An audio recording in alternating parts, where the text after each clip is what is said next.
Jadi lo ya.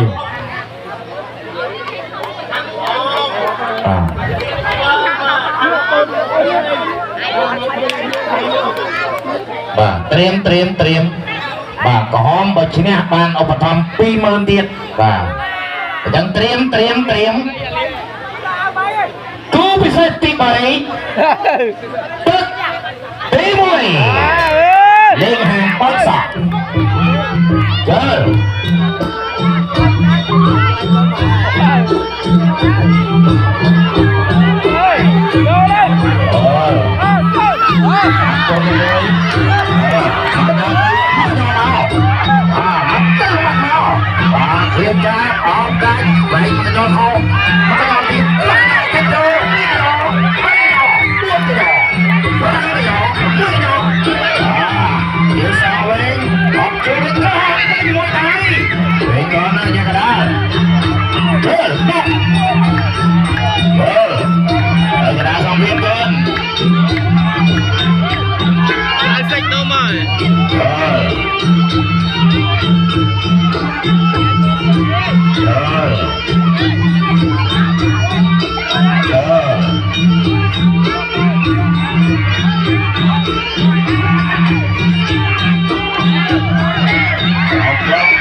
Hãy mới nãy cái canh này tôi nói anh từ lơ mà đòn nữa